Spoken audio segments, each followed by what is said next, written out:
Hey, everybody, and welcome to the 9 to Side podcast, where we chat with super amazing and inspirational people who pounded the pavement before and after their 9 to 5s to get their side hustles off the ground.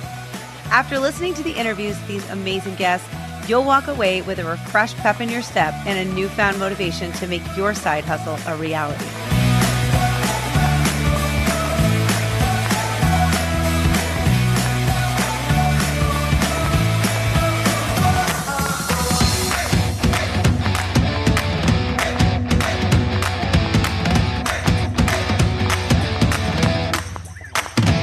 Hey, everybody, and welcome to Season 2, Episode 15 of the 9 to Side podcast. As I'm sitting here, I always get really depressed in the winter. I think I've mentioned that probably on 1,001 of my podcasts in the intro. But since it is still winter, I get so depressed and so restless. I feel like I'm never doing enough. Like, I want to plan things. I want to be doing things. It feels like I'm pale. Things are slow. It's cold. And there's a lot of like dead time. And I don't know if for anybody out there that has that's married, that has kids, it's amazing. It's wonderful. Disclaimer. It is great, but it's incredibly hard, obviously, to just pick up on a whim and do things spontaneously. Like if you're feeling like, it's winter, I'm depressed, I'm just going to plan a trip and take off for the weekend. Like that becomes increasingly difficult when you have 3 children and nobody wants to take care of said children, or you need to figure out schedules and various other things, or 2 people have jobs and some people can't take off. It's just that life becomes harder. It gets more difficult to make time for yourself. And for whatever reason, I think because of the lack of the sunshine and just the winter, I just start to think like, I want to take off and go somewhere. And it makes me think of, back before you had kids, before you had commitments, before you had, real jobs, and you're still kind of exploring your life and figuring out what you want to do, and felt like there was endless possibilities. Now I'm sounding like I'm so depressed. I'm not. I'm just thinking about how your 20s and when you're young, wherever you decide to live, it's like you're kind of exploring all your interests, or at least a lot of people do that. For me, I did that. I spent my 20s and my early 30s in New York City, and they were some of the best years, like craziest years, fun, hard, but also great. I felt like I learned a lot about myself. I had amazing experiences. I met amazing people. And there are those things that you think back to that, like, if you go back to a place like that where, I don't know, you had a moment in time in your life, whether you're younger, there are things that remind you so much and bring you right back to that. And there was we hung out in the East Village all the time, and there was this place called Crif Dogs. And it was this amazing hot dog shop, became the place to go late night because it was open so late, everybody would go, and it would be these crazy kind of hot dogs and various other things. And so it's the kind of thing that always brings me back to be like, oh my gosh, to that period of time in my life. So anyway, a long way around that, my next guest, whose name is Chris Antista, who lives in this area now, but is a former New York City dweller as well, and has lived 1,000 lives. He's one of those people that you talk to who it's I don't know, it just seems like he's accomplished so much and done so many different things in his life. It's just really interesting to hear his stories and where he's come from and all the kind of various interests he has and accomplishments and businesses he's started. And one of them that I think is so cool is one I just talked about. So it's Crif Dogs. So he was the owner of Crif Dogs and started Crif Dogs, which is crazy to me because I'm like, oh my gosh, that is such just a thing that reminds me of my 20s in the city. So anyway, without further ado, this is my interview with Chris Antista. I'm curious to know about your background. I mean, I was so fascinated. You have so many accomplishments. I love that you refer to yourself as a dinosaur, which is so ridiculous because you are on Instagram. I can find you, and there are places on the interwebs where you're listed, and you've done so many amazing things. I just think back to, which is why I want to talk to you, because I mean, one of the big things you've done is the Crif Dogs, but I want to hear about, kind of some of how you got from graduating from NYU and living in the city. It's the thing I always seek out. Wait, did you go to school? Were you a designer? Is that what you wanted to No, go I to went school? to business school. I went to NYU. Oh my God. Oh, wow. Yeah. Okay. I was all like, I'm going to be a business guy. Tell me you fell into all this. Really? I interned at a investment bank when I was in college. And what turned my life into a totally different direction was my first internship at a business school. I was still a senior. I interned at Interview Magazine, and I worked for this woman named Sherry Danahue, Sherry Levitt at the time, was a promotions director. So all we did was throw parties for Interview Magazine, which meant we were throwing parties for like some of the coolest people in the city at the time. And of course, I just got more and more like obsessed with being part of this crazy cool world. And I was a side figure at best. So your banker track was not really lending banker track got completely corrupted by like, I think when I started working there, it was like $17,000 a year. I think I was $17,000 a year is what we were paid. But of course, I had a 2-bedroom apartment in East Village that was $900 a month that I shared with my buddy Andrew. A site set on going to be a bank to like do finance stuff. What do you never have? Like you have this cool neon sign behind you. Look like you were at like just forever cool like this. Like I just don't ever see you pursuing that passion. Did you always have like design and did you always have cool side hobbies? By being in the city, if you're into that stuff, you probably have an eye. Like you probably already have like a sensitivity to that. And you feel what the effect of like music and art is. Like I got really into hip hop when I was in high school. So like you're a white kid from the suburbs and you latch on to like a music, an art form that's so divergent and different from how you grew up. Then you start to realize that you can kind of do anything. Anybody can be anything they want. You can, but you have to like do the thing that you love, like and show what is important to you. Well, so you're doing this and you're doing these things on the side, like realizing that were you ready to completely abandon? Like, I guess for people listening. I was abandoning normal life. I had no interest in being part of a normal life, Alexandra. No interest. Okay. I was assisting in photography. I was assisting all kinds of photographers. I was basically using all my connections to work enough to eat and hang out. I knew people from interviews. So I was drinking for free in many places. How did you become the de facto, like you just knew how to design? Like that's your thing. Would you consider yourself a designer? How would you categorize yourself? Like if someone was like, what do you do? If I had actually categorized myself back then, I probably wouldn't have done any of those things. I felt like I was an idea. I would call myself an idea man. Like I always have ideas and like just clever enough, just handy enough to be able to either like design it visually, create it physically, install it, or like put it together as an idea to package and sell to somebody and have them pay for it. I have a question for you about the timing because, and I know you like the word hustle and I totally agree with you. I know it's a totally separate side conversation about, you know, working hard for, you're not going to get anywhere these days. There's a lot of people who I talk to who have stories who are back in the day. It's a different time. And I do feel like a lot of the stories like have to do with timing and being in the right place at the right time. And just like it was just like a different way things were done. Like you talked about getting written up, like that just doesn't happen in the same way. Honestly, I wouldn't know how to do it right now. I think right now, like people, it's like yet another thing's been stolen by like big media, big tech.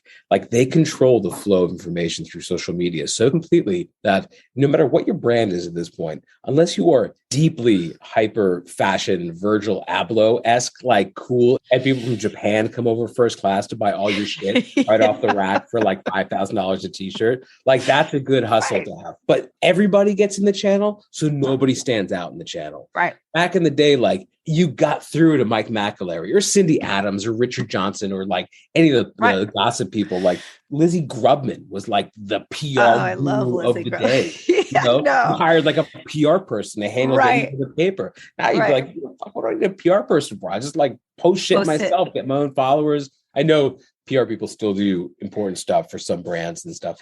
No, but it's so different. Like a story like you biking around, like with putting out press releases and then getting covered by the day, like those kind of stories. Yeah. It makes me sad because they don't exist in the same way. So like that kind of, I feel like it just have to look back on it and consider like, maybe like it's a karma thing, like all the miles I've logged on my bike, all the nooks and crannies I've looked into, all the things I've been interested in, my love of the city, like that press release was like not just words in a paper. It was like my heart spilling out about this place that I was really passionate about. Do you think it would have the same message if you went about it the same way? There's people who, when you wrote, there's a million people writing things from their heart that just get lost. Would the analog approach like cut through the digital? Maybe. Maybe that like the magic of that. I think about this a lot because, you know, I don't really have a personal project going right now. So I think like, how would I go about doing it? Right. And honestly, when I think about doing like a new, like, I kind of want to do like a high-end listening bar, like a audiophile, but not like snobby, like just a great sound system, kind of jazzy, beautiful, like slick, small, high-end conversation place, it plays great music. And I think the way I would do it is not tell anybody about it. I just open and quietly release the idea to people until those people tell other people. Like, I would want nobody to know about it. I would want people in town to be like, don't you own that place? And I'd be like, what are you talking about? What place? If I want you to come, maybe. And I don't want to sound like an elitist jerk. No, but you can't. Connecticut is beset by mediocrity because everybody wants everybody to come so they can make all the money.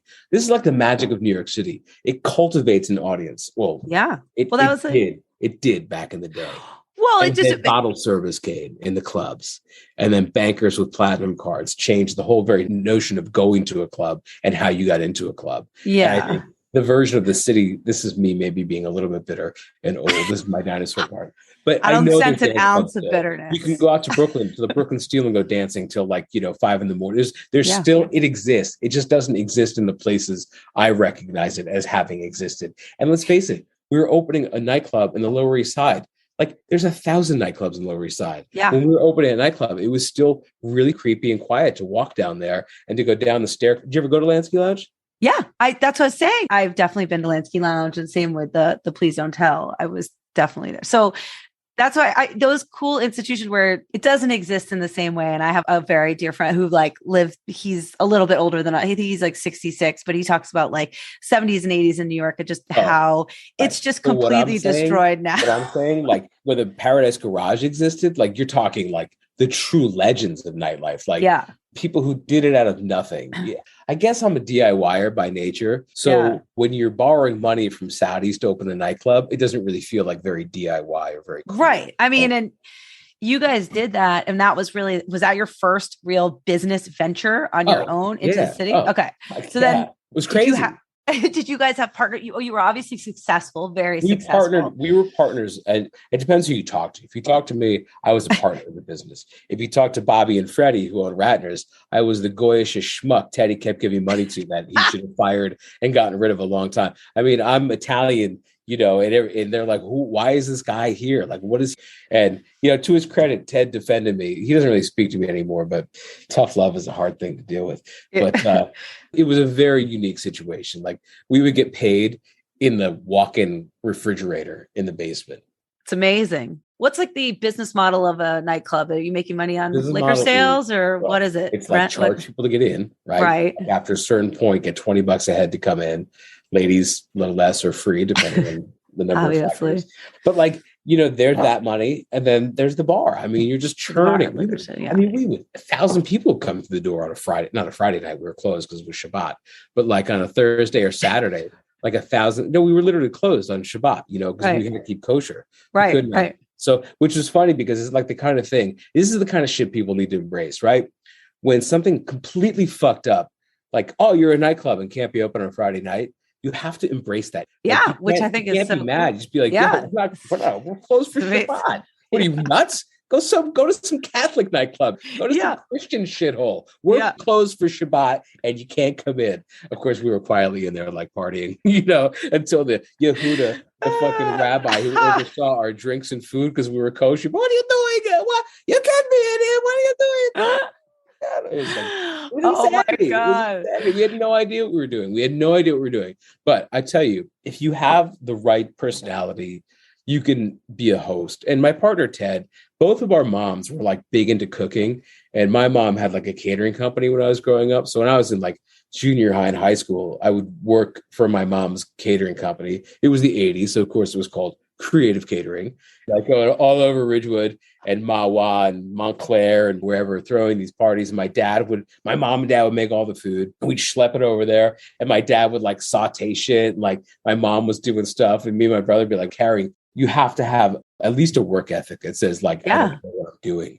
And I also think this is it's a big one. I really hope my kids get to do this. I think everybody should work in the food service business. Oh, 100%. But you should always be on that side. I think it gives you an appreciation for respect, but also it was Yeah, I was a hostess. I was a waitress. I mean, I was a cocktail waiter. I mean, but you also just have this camaraderie with people and you work really hard when you're in Yeah, that you industry. I mean, do. you're on your feet. You do. It's It's good crazy. though. It's exciting when you're young. It's like, it's just super. Listen, I mean, you get to do it in the city. So Lansky, and then tell me when you started. So Crif Dogs, which is like a staple in the city, and just tell me about how Crif Crif Dogs is Dogs pretty came about. legendary. A buddy from childhood, a skateboarding buddy who lived a town over for me, and I used to work at the skate shop in Ridgewood, which is the bike shop, whatever. And this kid, Brian, would come skating. His mom told me he couldn't leave his street every day. Well, cleverly, his street did like kind of a funny turn and made it all the way from his town to our town. So he would skate all the way to Ridgewood every day and hang out. And me and him became really good friends. And we just, lots of mad adventures. And, I went to NYU and he got kicked out of boarding school and dropped out of some bullshit college. He ended up in the city. And he's at this point like a small time weed dealer. In the years that I had Lansky, he was around all the time. He had a loft on Canal Street and he was growing like incredible amounts of sour diesel. Like he's kind of the king of the sour diesel strain. And I would ascertain that my street name would be Crif. Like I couldn't be Chris on the streets. It's like too feminine. So we just turned the S into an F. Crif Dog. Like that's my nom du street. So Brian and I the Crif moniker came up and I was like, the idea was let's do this hot dog place because we grew up in Jersey. Yeah. Jersey has like Clixies, Johnny and Hangies, Texas Grill. Like there's just countless places in Rutt's Hut and they all deep fry their hot dogs. I was like, well, fuck this. Like, let's make some crazy stoner hot dogs and like we'll call it Crif Dogs. And it'll be like, we'll have DJs in there and blah, blah, blah. So, of course, when you grow copious amounts of sour diesel, you have cash like stacked up all over the place and need a way to do something with that cash. And he's like, let's do it. I didn't even think about that. This is like, what's that show? What's that show? Weeds. What is that show? Weeds with on Showtime? Yes, yes. What's her name? Parker was Posey. No, not Posey Parker. It's one of the Parkers. Exactly. Oh my God, that's hilarious. I didn't even think about him having all this cash and needing a business to put it into. He was very good at what he did. He was very good at what he did. And he usually would spend the money on like Ducati motorcycles, like vintage Range Rovers, all kinds of fun stuff. We went like snowmobiling out west. Like it was like rock star lifestyle. How much do you need up front to open up? This is back obviously in the, what is this? This is 90, I guess this is like 97. Okay. So this is the 90s, but how much like upfront cash do you need to start? We opened right after 9/11. So it was 2001. 9/11 happened while we were building Crif Dogs. I think we spent maybe $130,000 opening Crif Dogs. And was that any of your money? Was it like you guys? I threw money in. It was mostly my ideas. I did all the design work. I designed all the logos. I did most of the recipes. I concocted the chili recipe. It was. Are you a cook too? Like a chef? Yeah, I mean, I know how to cook. I'm good. You have like a bazillion and one talents that are just sort of unofficial, but very marketable talents. I'm the worst. Alexandra, I'm the worst. I tell my kids all the time, I would argue differently. Don't be like me. No, it's terrible. The world doesn't love a dabbler. You're just like a helper guy. You're like the jack of all trades, master of none. That's me. If I'm a master of any of these trades, I think it's just the entertainment game in general. Like, creating, inviting spaces. Like I'm good at that stuff. I don't know. You've been pretty successful in a lot of these. So to dabble in coming up with recipes. I have no commitment to it. Like ultimately, I just like to birth these things and then they turn into a nightmare in my life and I have to get out of it, Is that your idea? Like, do you have a piece in Crif Dogs? No. We got it. No, there was, it was like motorcycle accident. Like it got really crazy, like my life got threatened and, in that. Crif Dogs ended pretty badly actually. And I gave him everything and sold my share to him. Your share. He paid me back. Once we opened Crif Dogs, it was tough. It's a hard thing to open a business with a friend because I get really particular about things. If you're building a service window for a fast order restaurant, the height of the service window above the low boy. So you prep and you're putting stuff in the window all day. We would get in arguments about like, dude, it has to be as low to the top of the low boy as possible. Like an inch makes it. It would turn into like, you just think you're all book smart. You don't know. Like it was like class warfare with my friend because I had gone to college and he hadn't gone to college. And, you know, he was paying. So it turned into a very like childish, very like brothers fighting kind of thing. How long did it take you before once you built it and set it up? I mean, I can't imagine all the stuff you have to go through. It was longer than you think. Like, I think to me, the turning point was when I was working a lot. I would work there. I would cook. I would work the counter because I wanted things done a certain way. Like I would do things the way I wanted things done, which was like really fast and really like well. And then when you can't do things great, you have to at least entertain people who are there. You have to be a good counterman. You have to like keep people in the mix. So there's more to you're not just feeding people. It's like anything, right? It has to be experience when you come in. So the experience is like, how funny am I? How smart am I? How, how drunk are you? Let's see how drunk you are. We had like a PlayStation. We were playing Grand Theft Auto in there all day, like all day long. We had like kids just playing Grand Theft Auto in the place because it was amusing because they would just that's awesome. We had like a countertop, Galaga machine. People would come. It was like there was a retinue of people that would come all the time. But then the weekend nights, man, that's when shit got really Crif Dogs is a late night, it's a late night stoner drunk snack shack. And this guy, 6 Drinks, came in one night and he was like, I think his name is 6 Drinks. And he's like, what's up? Invent me the best hot dog ever. So I was like, bro, so I took the sheet and I made this hot dog. And it was a bacon wrapped dog with slaw, jalapenos, and chili. And it was called the Spicy Redneck. And that became like the dog. That was the dog. That sounds amazing. At that point, we really embraced the idea that we were like, I had envisioned like kids coming in there. Honestly, the whole place was so prurient. Like it really wasn't kid friendly. It was New York City kid friendly, but not like there was a giant hot dog outside that said "Eat me" on the side of it. We weren't being subtle about like the fact that hot dogs are, Freudian food source kind of thing. In fact, the first T-shirt said Freud's favorite food was the logo with a pinup girl, like the hot dog, we dug into the stupidity of it all. But you were also up, like you also made your hours from the beginning. Were they always like targeted towards late night people? I mean, or did you do that because you started getting more and more? It just got later and later. Like we realized that we'd make a lot of money late. In fact, it doesn't even open until 5:00 now. You worked there the whole time. All the way through the night. That was like your main thing that you were doing? That was it. Yeah, I just did that. Like, nobody could lot of work. I could open. Like, I'm really good at like, here's a set of tasks. I will make those tasks happen as quickly, efficiently, and properly. You have so many skills and so many talents, and you have very successful. It's not like you just dabble. You have very successful things that you've done. So one would argue you're a chef. You opened a restaurant. You have skills in business. You have design skills. What your current job is, you also opened the Please Don't Tell, which is another bar. Was that after? That was after Crif Dogs? When I returned from Southeast Asia, Brian and I got back together a little bit. Then I helped design and open. It was supposed to be called the Porno Dog Tavern. That's the real name of Please Don't Tell. I was at Please Don't Tell too. It was the Porno Dog Tavern, and we were going to like do the whole. That turned into a major thing where Brian and I got another huge fight.